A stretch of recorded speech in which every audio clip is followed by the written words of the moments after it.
We're going to begin. So hello, Facebook Live. We are so happy you guys decided to join us tonight, live with Pastor Terry. Tonight is special, special, special. We have 3 awesome men of God on for our pre-Father's Day panel tonight. So before I get started, I do want to wish an early happy Father's Day to all the fathers out there. Also, just remember too, this coming Saturday, we have our Father's Day drive-by gift giveaway. So come to the church, men, from 1 to 3 and get your gift. And also Sunday, we're going to have Father's Day outside service at 11 a.m. So I'll just be saying that again for those who come on late. But I'm excited tonight. We are going to get ready to talk to some awesome men, but I want to give you a little bit of bio about each one of them. So I want to start with Brian Mills. Brian is our father there in the yellow shirt. So Brian Mills is from the Federation of St. Kitts and Nevis. He's married 24 years to his beautiful wife, Vanessa, whom he met while attending Hunter College 32 years ago. Wow. Together, they have raised 4 wonderful boys into manhood. He is a member of FIC, in which he feels is the most important membership that one could find. He enjoys spending time with the family while watching their boys deal with life struggles and success. So welcome, Brian Mills. Our next guest is Rossi John. He's the gentleman in the white t-shirt there. Rossi John was born in the island of Trinidad and Tobago. He is married to Wendy John for 20 years, and together they have 4 children. Rossi is a hardworking family man who enjoys biking, watching movies, sports, and spending time with his family. Most importantly, he is a Christian who loves the Lord. Amen. And we have our own Deacon WILBURN. Deacon WILBURN was born in North New Jersey, my hometown. He started his family in Somerset, New Jersey, where he raised 2 sons and a daughter. He worked in Franklin Township, New Jersey, Recreation Department for several years under the leadership of former NBA player Bruce Medley. In 2010, while working for the state of New Jersey as a senior corrections officer, he received Officer of the Year. He now resides in East Stroudsburg, PA, where he met and married Deaconess Kim WILBURN and inherited 3 stepchildren, 2 daughters, and a son who passed away in 2018. And most recently gained and blessed to have a goddaughter, Makai Milan Viola Calder. So listen, I want to welcome all of our guests. Thank you so much. This means so much to me, and I'm honored that you're on with me tonight. So we're going to get right into it. And what will happen too, we may get a couple of questions from the audience. So it may be directed to you, to a specific one of you, or to all 3 of you. But I'm going to start with a question, and I just want to go around the panel. The first question is, how different is it to father in this generation compared to your generation? So how different is it to father in this generation compared to your generation? I want Rossi to start out with that. Wow. Where do you want me to begin? We're only an hour. First of all, I think one of the biggest thing that I have between my generation and the kids is the phones, social media. It seems like they can't get away from it. It's like anything they do have to be, or they have to have it with them. And that's one of the biggest, to me, thing that I have, especially with my kids. Everything is just a phone. They can't do nothing without their phones. Yeah. Okay, you're right. Brian, what is your thought? Well, my thoughts on what Rossi just said is, while it's true, it's not necessarily a bad thing. I think each generation is faced with something. I could imagine that the generation before me, that their generation said they were doing something that was different than they. So each generation finds something different. Our kids are born into the social media world. So we can't take that away from them. The best that I think we can do is to help teach them and guide them how to navigate that. Okay. Like anything else, like anything in the world, the good comes with the bad. You have to be able to show them the difference and help them to navigate. Okay. Great. Deacon Will, what do you want to add to that? I think the difference that I noticed the most is the lack of interaction with other people, because social media is a great thing, but you know, when I was young, even when my older kids were young, they were outside all the time. They communicated with each other. They played outside. They shared. Social media nowadays there's a lack of communication. There's a lack of one-on-one, and it's noticeable because these kids they don't communicate with each other. You'll see them in the store. They could be going to school with the same kid, and won't even speak to each other. Yeah, that's true. Okay, thank you so much. What do children in this generation face differently or the same as you growing up? So, what do children face in this generation differently or the same as yourself growing up? Brian, you want to tackle that? I think that the kids in this generation have a lot more to deal with than we did. We had our issues, but a lot of our issues were personable in that we talked to each other. If we had a fight, we had a fight, but then we leave each other and the fight is over. With social media today, the fight is never over, you know, because the contact that they have to their phone, the internet, cable TV is constant and it's coming at them 24/7. Whereas for us, it wasn't like that. Correct. Anyone else want to add to that? True. I think that's so true. Bullying now is not just when you're in school. It's when you're home. It's late at night because of the social media. Everything is sent around to different people, and you know it's harder for them to deal with that. You know, Correct. and it's a shame, but that's, like you said, is part of what they grow up with nowadays. True. I mean, I can't imagine, pretty much go back to what Brian was saying too, you know, that when you're in school, you know, you dealt with the situation and you left home, you went home, you know, you didn't bother with seeing a person or hearing anything about it. And most of the time, you know, the next day you forgot about it. It was all good. But now, this generation, it is a lot of cyberbullying. Rossi, did you want to add anything to that? Yes. I think a little bit has a little of peer pressure also. Has a little to do with, but all the kids want to be a part of something. Correct. I agree. Okay, so let's move on. What is something that your father taught you about raising your children? Good, bad, and different. Deacon Will, you want to tackle that? I think like to love people and to always give them a fair chance to get to know you. Okay. I think that's what Okay. that was the most important lesson. Brian, any want to add to that? For me, I was raised by my grandmother, so she was both my father, mother, grandmother, grandfather. Right. And something that she taught me was that there are no shortcuts in life. There are no shortcuts. You have to work for what you want and treat people the way you would like them to treat you. Correct. Okay. Not the way they treat you, the way you would like them to treat you. Exactly right. Yeah, clear that one up. Right. Ross? Mine's is pretty much providing for your family and be the man in the house. That doesn't mean whatever you say goes, but just being a role model, being a provider, and setting a good example. Good.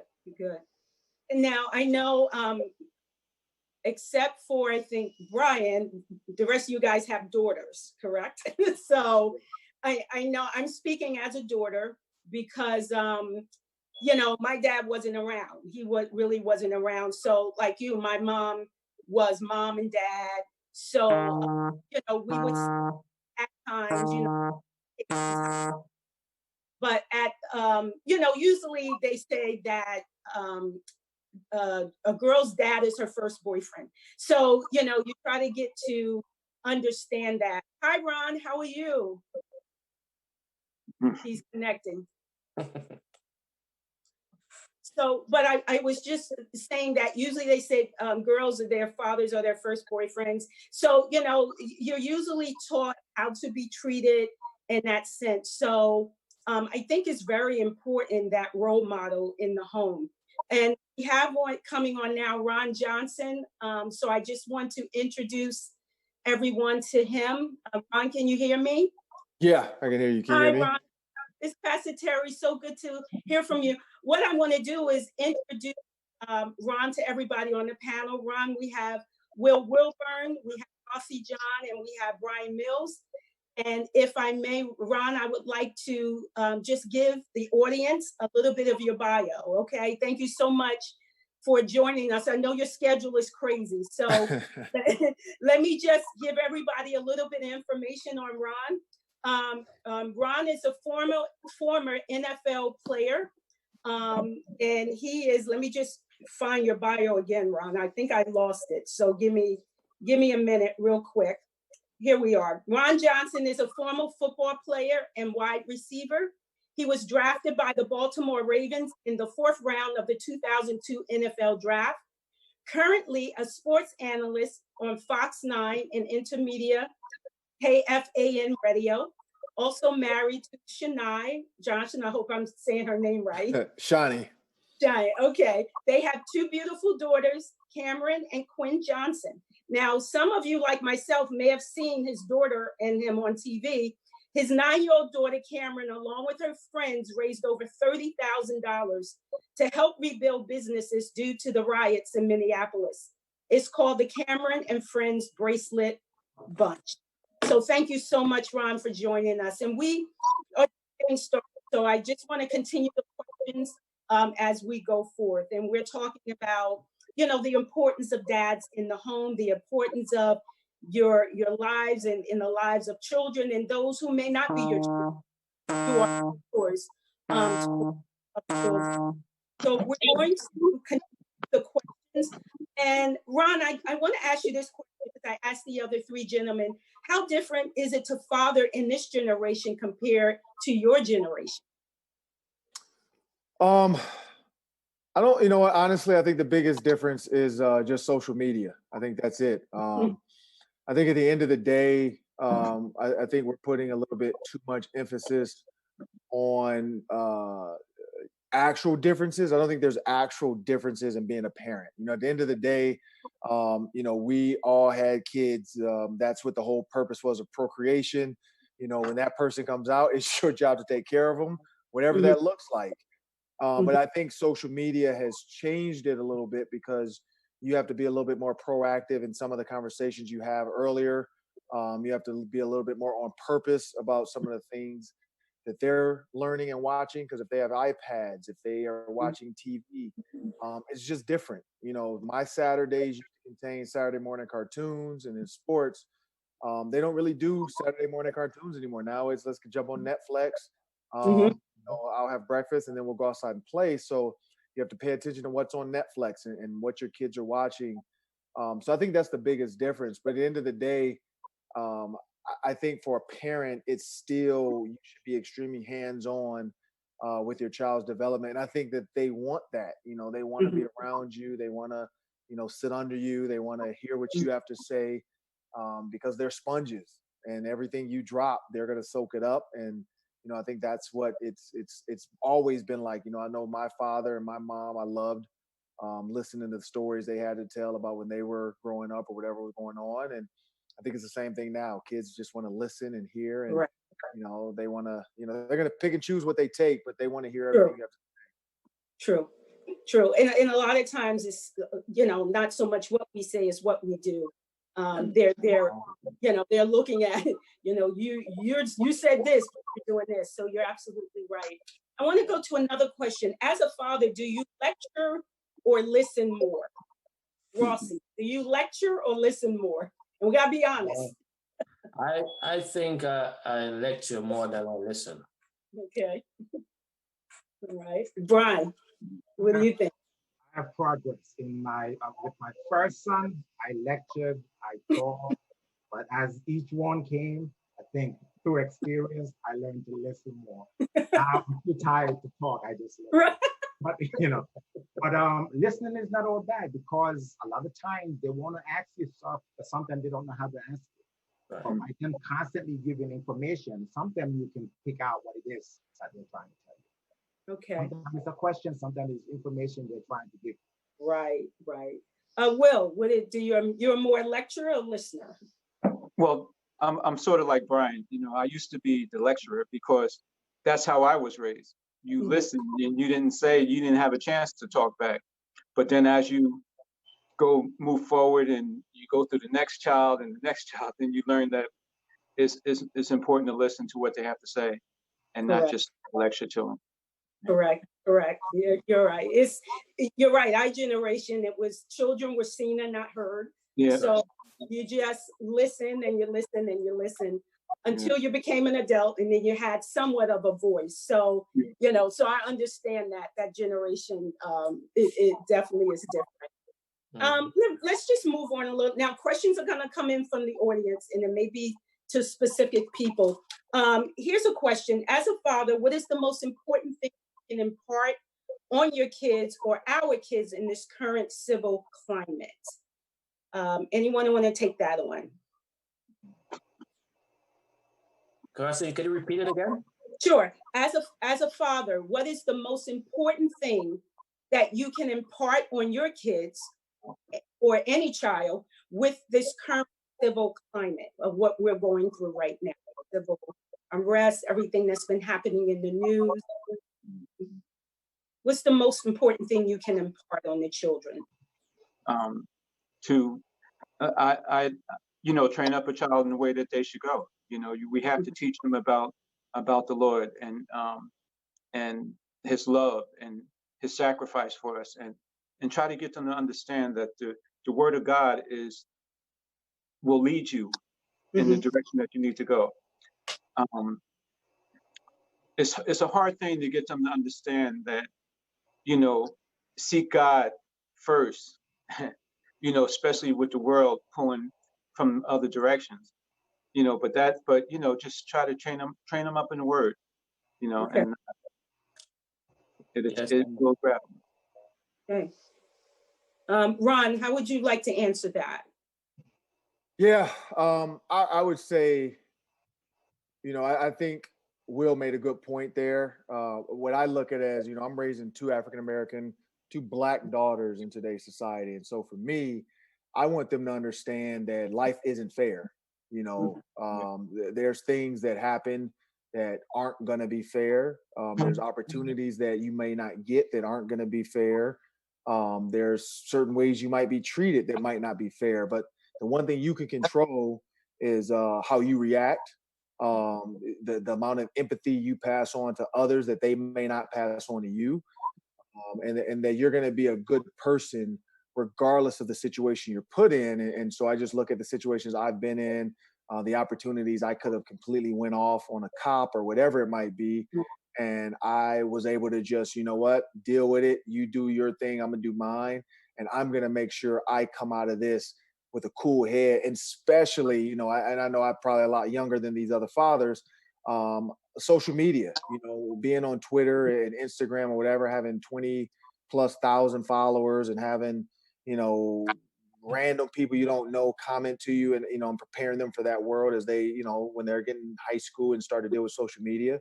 What I want to show them is the same thing, that you can completely screw your life up with one mistake on social media, because it's out there forever. One bad word, one bad comment, one bad video, and it's tough to come back from it. And so, I think that's the big part, is yeah, you know, they go to Christian, you know, they go to a Christian school, and you know, my wife is going to impart that when we pray with in bed and all that stuff. But at the end of the day, you know, no matter how much of a Christian you are, no matter how godly you are, there's still going to be people that see you differently Mhm. or judge you by your mistakes and not by your accomplishments.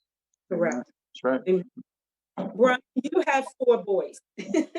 So I have 3, you have 4. So tell me what your thoughts are on that.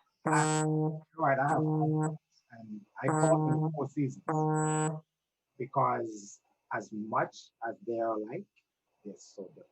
Yeah. Right, So right, one thing that I impart on them is that you cannot control anyone else's behavior but you. right, So right. irrespective of what's happening, you can only control yourself.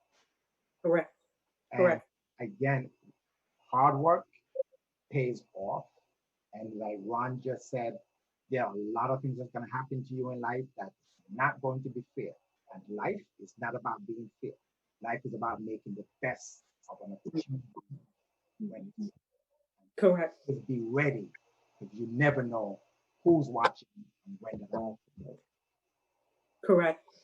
So Ross, I tell them all. okay. Thank you, Brian. Rossi, what is your thoughts? You have a couple of sons. You have 3, right? You have 3. Yeah. 3.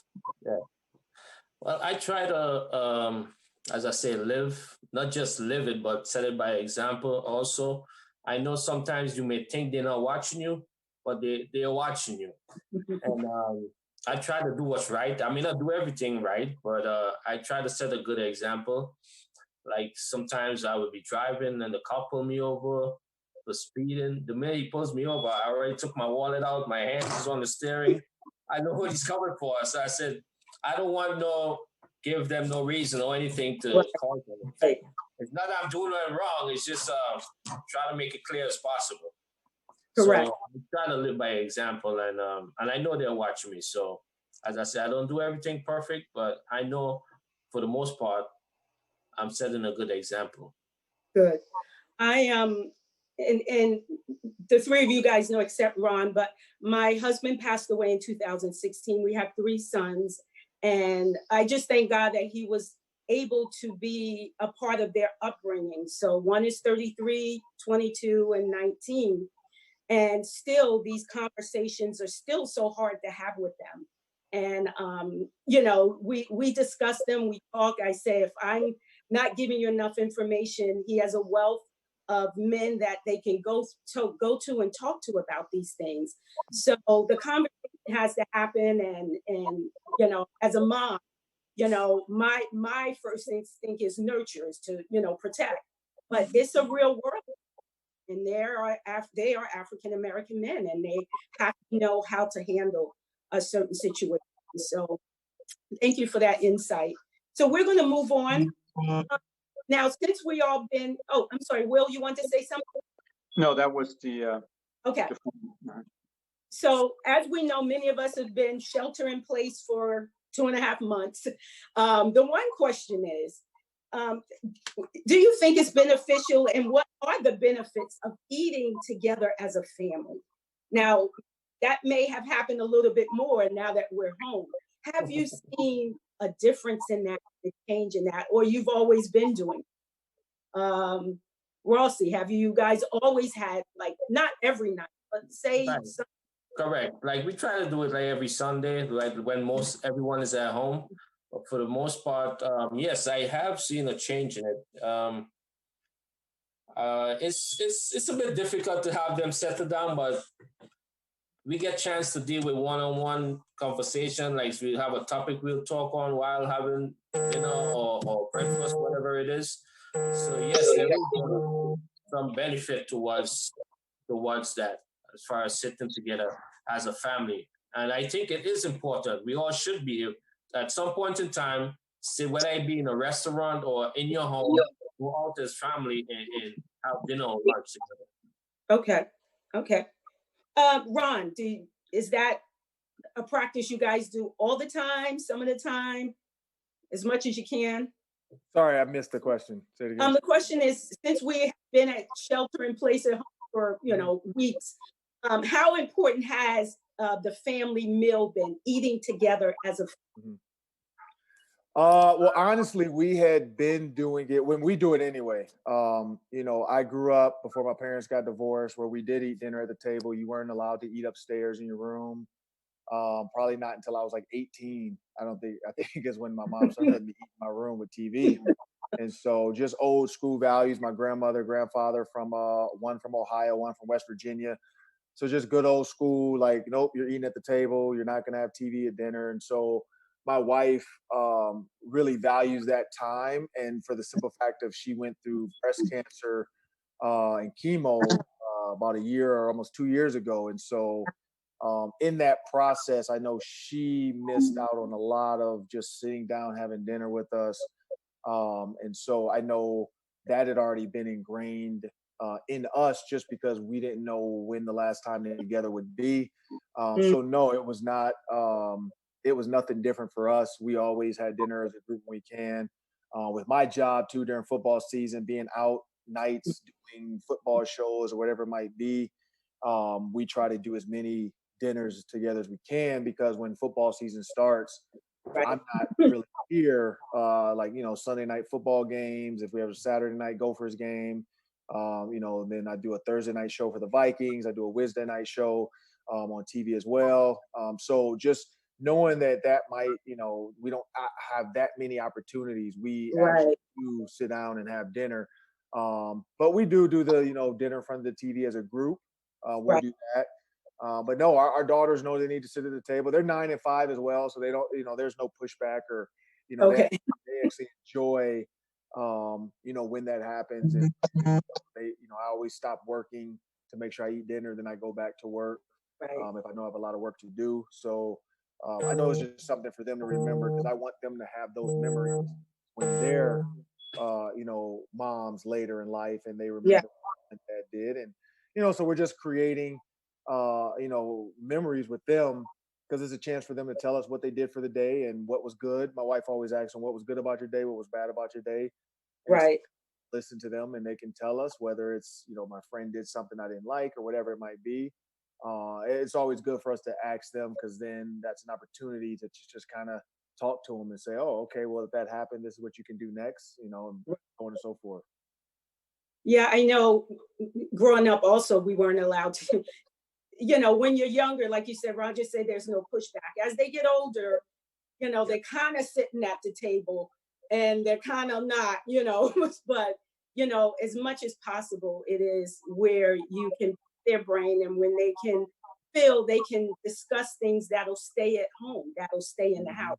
And that was an important thing for us. You know, we talked as a family and, you know, we felt comfortable, you know, sharing our feelings. Brian, you want to talk about that? You want to bring anything to the table?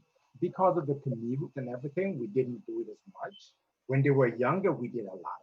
Yes. One thing I do find about the time is that that's when you get the most honest conversation.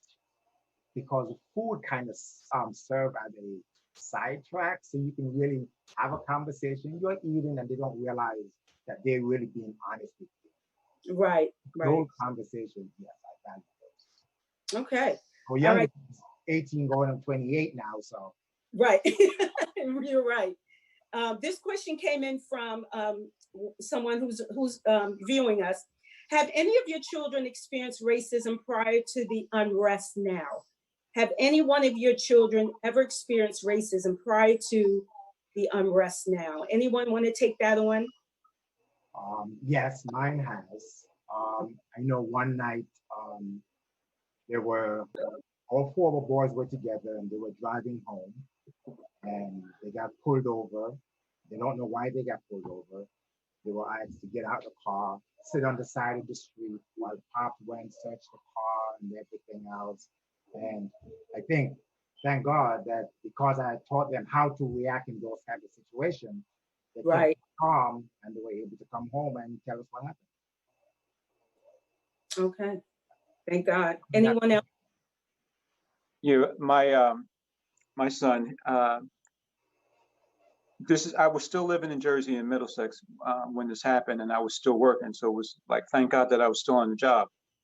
Mm-hmm. He was training for a marathon, and he was running through New Brunswick to Piscataway. And as he came up through New Brunswick by Rutgers University, he got pulled over. And the next thing you know, there was 5 police cars around him. And, you know, I mean, before this happened, there was other incidents that happened that were on the news. And, you know, I've always told him, you know, call me, you know, don't explode, just call me and I'll help you get through this. And thank God that he was able to call me, because when he called, he said there were like 5 police cars and they were all surrounding him and they were all questioning him, and they let him make a phone call. So he called me and I talked to him. I said, I'm on the job and you know what's going on, and you know. Right. And he was just a young Black man jogging through the neighborhood. And I spoke to the sergeant and they left after that. Okay. Yeah. All right. Now I want to ask, what is your advice for first-time fathers? I know a couple of first-time fathers. So what would be your advice for first-time fathers? Ron, why don't we start with you? Yeah, I guess I am the newest father. Yeah. I mean, I would say, you know, the question about lecture versus listen, I think that you have to have a healthy balance of both. You know, like you have to be able to listen, especially if you're a father with daughters. You know, you have to be able to listen and hear what they're saying, understand their feelings are different than a boy. We were never women, so we have no idea what they're going through. So I often listen to her, and then I then tell her what I think, you know, but I've learned that it's not my job to try to fix it, more so than help her work through her issue and figure out, you know, the way to go. And so for a new father, I would say you're going to make mistakes. You know, it's not going to be perfect. At the end of the day, if you do it with love and you do it with, you know, just complete adoration for your kids, they'll feel that. They'll feel how much you adore them. They'll feel how much you want to be around them, how much you enjoy spending time with them. You know, we come up with activities that we like so that we enjoy what we're doing and not like, let's just go to Chuck E. Cheese. So, you know, we ride bikes with the kids and take them on a long bike ride. We go to the park and we'll, you know, take them to the park, and so that we can do stuff.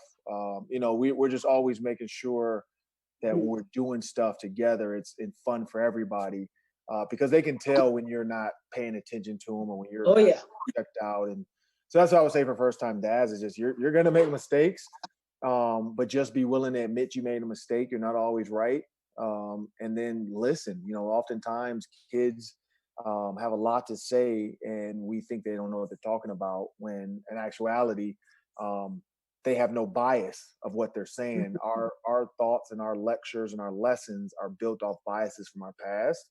Kids don't have that. So oftentimes when they're trying to convey a message, it's just flat out what they feel. Okay. Frosty, what do you want to add to that? Advice for first time dads? Well, my advice is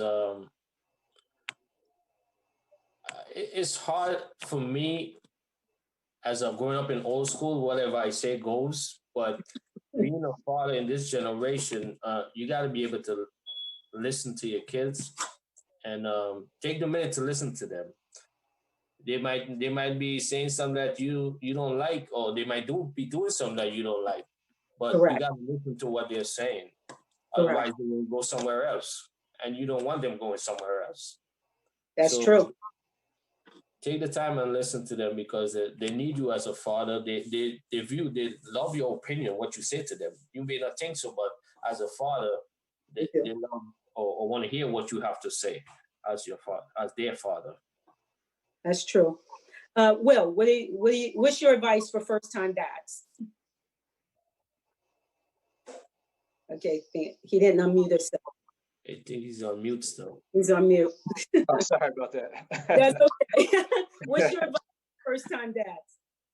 You know what? I still believe in discipline. You know, the word tells us to discipline, spare the rod, spoil the child. You know, but not the discipline that we used to get when we were young. But that was child.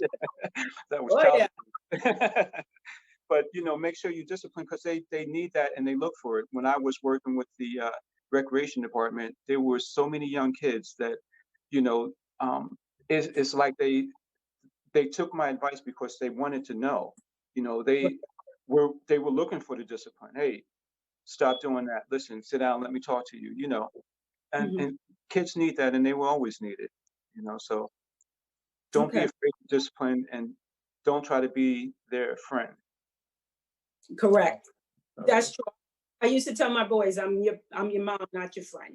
Yeah. Yeah. Oh, that's Brian. You want to add to that? First time dad. First time that the advice I would give would be that you don't, and you will not know everything. That's okay.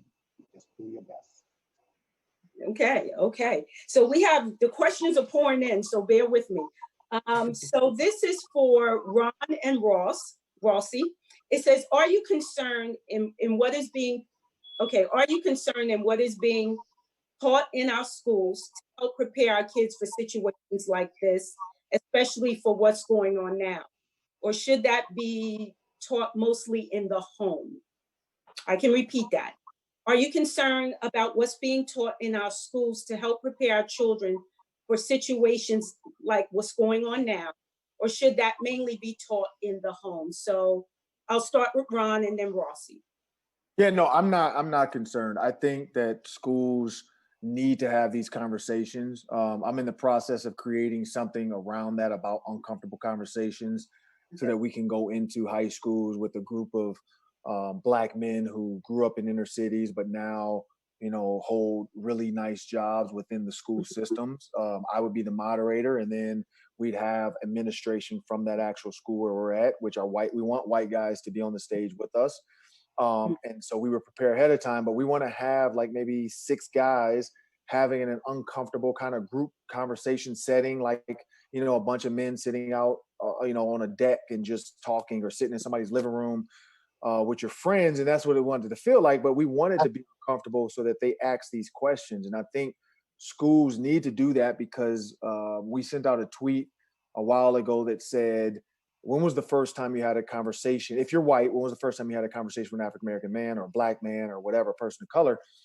And it was astonishing, the answers, especially in Minnesota. People are saying, oh, when I was 21, when I finally got out of college, or, when I was 18 and I went to college, or when I was 16 and I went to an AAU basketball tournament. Nobody really saying, oh yeah, when I was 4 or 5 or 6, I grew up, it's just, it's funny. And so if you have never been around a Black person and then you're thrust into a situation with Black people, oftentimes your mind is built around what you're going to get. And so vice versa.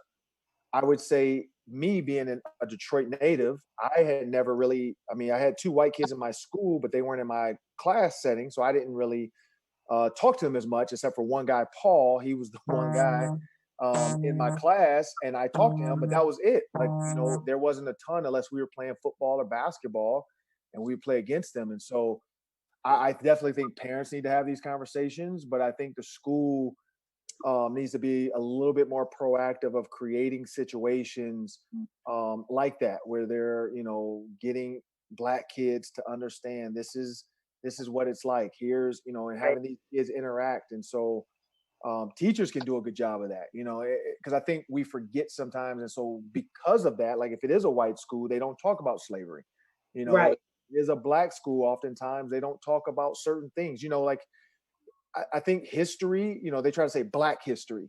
We're American. So it's American history. We need to stop saying it's Black history and just say it's history. Without Black people, you wouldn't have peanut butter and rap music and all this other stuff, That's the stuff that I'm like, you guys want to listen to the music, you want to talk about the culture, but you don't want to talk about the truth. My grandmother and my mom, I realized this, just through this time. My mom was born 2 years after segregation, which is crazy. Wow. 1954, there was still segregation. And so we're acting as if, people say, oh, slavery was so long ago. Yeah, it was, but segregation wasn't. So those same people that got forced to interact with white or Black kids, they still have issues. A lot of those older people have issues, and they've created biases. And so I think schools need to tackle that conversation, because they might have a grandmother at home who did not want to, mix in school. You know, they think they are a superior race or whatever it might be. I think those stigmas need to be thrown away, and they need to have true dialogue. Maybe be taught how to talk about it, because some white people aren't even comfortable saying black person. Right. Right. And so that's where it has to become, it's uncomfortable, you know, but you have to get comfortable. Just like we talk about being comfortable in your own skin, you have to be comfortable talking about somebody else's skin, you know, like it needs to just be what it is. Like, let's just have that conversation. And yes, I think it happens at home, but I think schools need to, they have to, because they spend way more time with these kids, coaches, you know, than parents do, because you're getting them when they're wide awake. You know, we get them to feed them at night and put them to bed. Right. You know, that's true. time. And so as much time as they spend in those hallways, as much interaction as they have, you know, some of the stupid bullying that goes on, a lot of that just comes from unfamiliarity, and I don't know what to do. So my first response is, I'm going to fight this person, or I'm going to talk about this person. We can end a lot of that, I think, just by having the conversation, so people can get comfortable with what we are. You know, we're black, you're white. Let's talk about it. Right. And I think people don't want to do that sometimes. Okay, thank you. Rossi, what's your feelings on that? So. I totally agree with what Ron is saying, but I also, you need to do it at your home also, because yeah, they may be teaching it at school, but you don't know what they're really telling these kids. So you got to make sure you put in your part in the home also, and tell them exactly what it is, and don't try to sugarcoat it or tell them differently. Tell them as it is, because yes, it's not bad as it was years ago, but it's coming back to where it used to be. So we have to let them know and educate them about it. Okay, thank you, Rossi. This question can be for me too, so I'm looking for you guys' advice. It said, "What is your advice to a mother who had to become a father, who's now a mother and father?" Why don't I start with Will? My mother was put into that situation where she had to play both roles, and it's really a tough situation, you know, because like you said, women are naturally nurturers, and the men usually bring the discipline to the home, but she had to do both. It's a tough job, but it has to be done. You know, one good thing about where I was raised, because my mother and father split when I was young. But you know the old saying, it takes a village to raise a child. I lived in a town that was like a village, so I was able to pull from the other fathers in the neighborhood. They would always, you know, talk to me and work with me and everything like that. Right. So good. And I'm fortunate to have just a great group of men here at FIC. Who love all my sons, and you know, they'll come to you when they don't want to come to mom. So I appreciate that. Brian, what would you say to encourage a mom who now has to be a father too?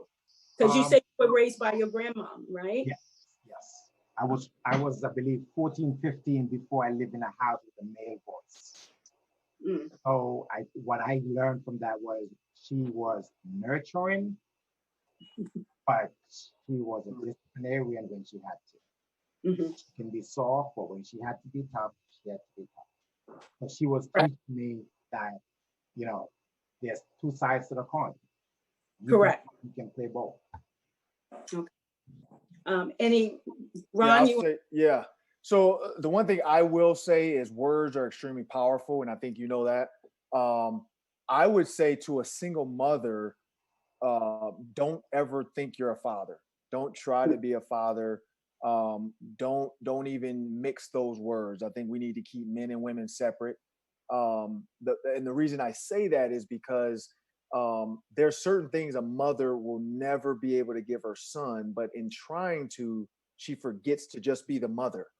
I was in a similar situation. My dad and my mom split when I was 16. So I did have my dad around, and he was still my coach after that. Like, he coached me, you know, through football all the way till I graduated high school. So he was still around all the time, still coached me in baseball. So nothing had changed besides the fact that, you know, he just didn't sleep at home with us anymore, but he still picked me up every day for practice. But the one thing I noticed is my mom never tried to be my dad. You know, she never tried to, you know, tell me how to be a man. And I think you hit it, the nail on the head with the FIC men.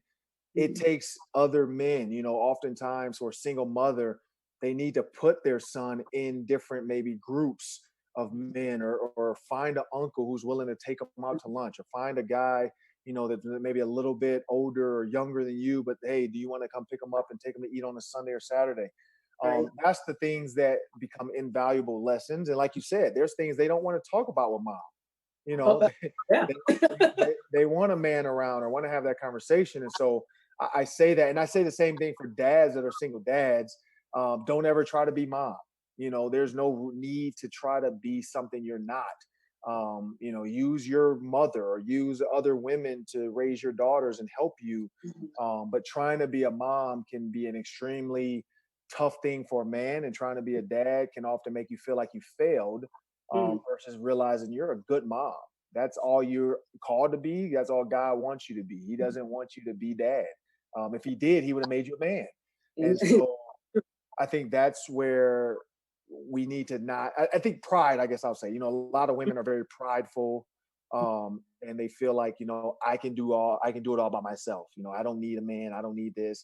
And that's the opposite. Like, it's not about needing a man. It's about what is best for my child. And if it is a son, it's, hey, I do need other men to help come around alongside of them and help me, and not like help, like, oh, here, do this, do that. Just conversations, somebody he can trust, an uncle.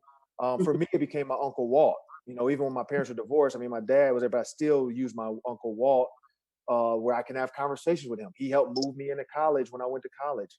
So that's what I would say. I would say there's no need to be both. Just be the best mother you can, or be the best father you can, and then use others to help you. Right. I totally agree. Because God always places people in your life who can help you carry that load. And I learned that, you know, I wasn't, you know, at the beginning of it, you know, I told him, I said, I'm mom, you know, and you have uncles, you have other men in the church, you have coaches, you know, because it's just some conversations I don't want to have with you, you know, that, you know, you want to have with another man. So I totally understood, you know, that piece of it. You know, I'm gonna be mom because that's who I am. So as we're continuing, and we have about 10 minutes, I want to ask each one of you, what was the proudest moment of your life in being a dad? What was the proudest moment? It's probably a gazillion of them, but maybe if one stands out to you, let me know. Rossi, what was one of all your children? As you said, there is a lot, but just this past Saturday was one of, but my daughter Kayla, she graduated. They had their graduation, and just to see how far she came from and what she had achieved made me so want to tear up a little bit. And that's all I could ask of them: just do their job, do their part, and I can say that's one of them that stood out to me. Okay. Brian, I know you, well, we only have 10 minutes. I'm going to get in trouble just for selecting one, but I believe the others will agree. Amari, he just, like Rossi, he just graduated this past Saturday. Yes. He was a 9/11 baby. That's when he got conceived, around there. And now he's a COVID graduate. 2 years ago, he basically left home so he can get into a better basketball situation. He struggled a lot, but through it all, you can just see the determination and the belief and the self-confidence that he had in himself. And for him to get to where he is now, I'm melting inside. Oh, yes, I share that with you. Will, I think one of the proudest moments with my kids were when they said thank you for what I'd done, how I raised them. That kind of surprised me, you know. But it made me feel good that they felt that I actually tried my best. Wasn't perfect, didn't get everything right, but I did show them that I loved them, and I tried to do, you know, what was right for them. That's great.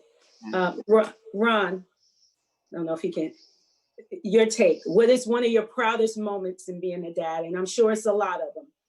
Yeah, I mean, honestly, now, you know, when you look at a 9-year-old who saw, she just wanted to make bracelets to make money.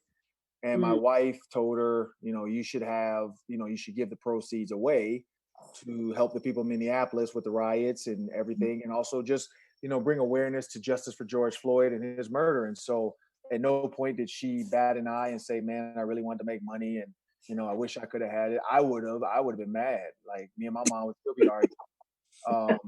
Especially realizing like we raised, like $90,000. I'd be like, oh no, ma, there's no way giving $90,000 away. Like you got to, no, we got to talk about this. And so when you're looking at, a 9-year-old being able to raise, over $90,000 in 2 weeks with just bracelets, and people asking us to come to their neighborhoods now and sell friendship bracelets. And for her, it was just all about friendship.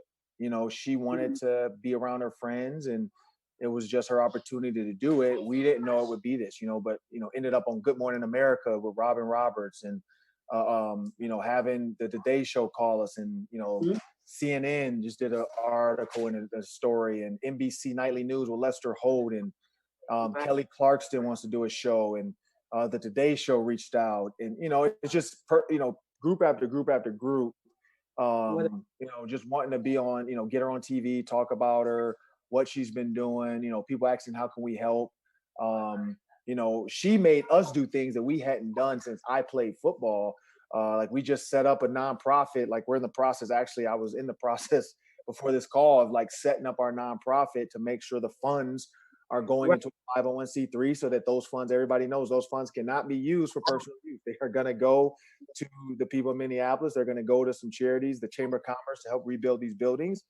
But the fact that a 9-year-old was able to get my juices flowing like that, and just my marketing mind got going, and working with Loci bracelets now to try to come up with a custom bracelet to send out to the world, and that money go to charity as well. I mean, it amazes me, just the want she's had for that. And at no point did she ever say, I don't want to do this. I even told her, like when she did it for 10 days straight, I was like, you need to take a day off. Like you're working too hard. And so that's what made me proud, because I know my work ethic and I can see it in her. And so just as a dad, my dad passed away 2 years ago. And so his birthday was June 8th. And on June 8th, we actually were on TV with Good Morning America. And so I looked at that as like, you know what? I was dreading his birthday. I didn't know what I was going to do. I didn't really, and the fact that she bought me a gift and was able to give my dad a gift for him to be able to see her, just in her light with all that empathy, that's when I was proud, because I'm like, I don't have to be sad, because my dad is like, he would see her and be like, man, because he was an entrepreneur, and he always taught me to be one. And so to see that in her, he would be so proud. And so that's probably one of the proudest moments I'll have. It's a lot. I know, like I said, I know it's a gazillion proud moments, but certain ones do stand out, and that is memorable. So I want to, if we have enough time, just your thoughts on what does it mean to be a Christian father today? What does it mean to be a Christian father? I want to start with Rossi. What does it mean to you to be a Christian dad? I mean, it means a lot. It means a lot to me because, first of all, just being a Christian alone is setting an example, not just for your kids, for everyone out there that was looking at you. So being a Christian father is very important, I believe, in my belief, in today's generation. It also helps you with other situations, other life situation that you have faced with being a Christian, that make you make the right decision or make the right decisions in life, and overall it benefits you to be a Christian dad in this generation. Okay, Brian, your thoughts on that? I think being a Christian dad is not an easy thing. I noticed for me that when you really started to walk with God, that things tend to get tougher. Yes. I think that's just a part of the struggle, because Yes, it is. it's a choice that you're making. So when I talk to the kids about it, I'm just trying to get them to understand it's a choice you're gonna make. And once you make a choice, yes, it doesn't mean that you're not gonna have tough days and rough days and so forth. Correct. It's something that's ever evolving, and you're working towards building a better relationship with God. Okay. And it's a personal thing. It's between you and God. Definitely personal. It's a personal walk. It's a personal walk. It's not about religion. It's about relationships. So that's the main. So I'm going to do one more question. A couple. I think I have one more. Let's see. What is your advice to a dad trying to reconnect with his children? What would be your advice to a dad trying to reconnect with his children? I want to start with Will. That is pray. Pray for one, because there was a time when my oldest son and I weren't getting along, and it was a very difficult time on both our ends. And the only thing that brought us back together was prayer. That was it, because we argued on the phone, and we didn't speak to each other when we saw each other, and we both got through prayer. That's the only thing that I could think of. Okay. Ron, do you want to add? Yeah, so like I said, when my parents got divorced, my dad was more coach at that point than dad. It was all about sports. It was all about, being there for that. And then after that, it was kind of go to his house and we go to our house. And then same thing when I got to college. And long story short, on Twitter, there's a video out now that we ended up finding out after he passed away. We donated his brain, and he actually had CTE, like grade 2 to 3 CTE. And so some of the stuff I can look back on and blame it on that. I know that now, and that was a little bit of closure just to some of the things he did. But the one thing I will say is when we kind of like had our distance, for me as a son who I wish, my dad was around more, the times that he did come back, I would say it was being honest. Like, just say that. Say, I want to reconnect with you. I don't know what I need to do. Have an open, honest dialogue about it versus kind of beating around the bush, trying to trick them into being your friend again. Just be honest. Like, hey, let's sit down and talk. Like, I don't know what's going on, but I know we've gotten distant, just like you would with a woman. You try to reconnect with a girlfriend or whatever. Like, just you gotta treat them like an adult at that point and say, let's reconnect. How can we do that? So whether it's scheduled time, whether it's making sure we text and whatever, or talk, once or twice a day. My dad wasn't big on text messaging. He hated it. So I had to always call him, once we kind of back connected. But that's what I would say. I'd say you have to be honest. You have to tell the person, I do want to reconnect with you. I do want to be a part of your life. I do want to make that effort. What can I do? Can you tell me what I can do to make you more around me? Brian, what would be some advice you would give a dad trying to reconnect with their children? Be honest, be consistent, be patient, and be willing to work. Okay, thank you.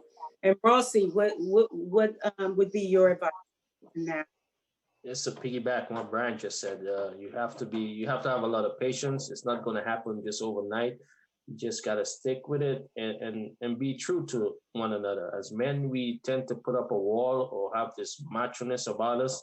But as you said, be truthful, pray on it, and the rest will work out. God will work the rest out. Okay. So listen, this has been an awesome hour. I just want to thank all you gentlemen, Rossi, Brian, Ron, and Will. Thank you for being head of your home, the priest in your home. Okay, a link. Yeah, that's fine. For the daughter's fundraiser. Oh yes, Ron, can you give us a link for your daughter's fundraiser? I was told to ask a link.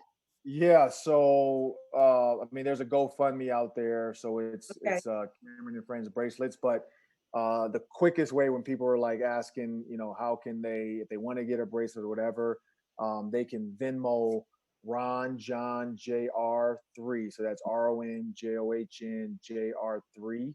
Okay. And then in that Venmo, they can just put bracelets, and then they can leave an address. They can make it private as well, so nobody can see their address. But we are mailing out the bracelets. We're trying to weekly, but we behind right now. I appreciate that. Yes, so we do have the link. We just put it up actually now. with your daughter's picture on there. So that's beautiful. So I just want to thank you, gentlemen. Thank you so much. You encouraged me tonight. I told my sons to make sure they were looking tonight. So thank you again. Have an awesome Father's Day. You deserve it. God bless you. This was an awesome time, an awesome panel. Before we leave, I just want to remind the men out there, we're giving away free Father's Day gift giveaway this Saturday from 1 to 3 here at the church, and our outdoor Father's Day service Sunday the 21st. So please join us. We're going to have a great Father's Day. God bless you guys. Give my love to your wives. God bless them, and have a great day. Thank you, Ron, so much. I know you're a busy man. All of you are busy, but we really want to thank you for your time and patience. God bless you. Have a great night, everybody. Yeah. Bye.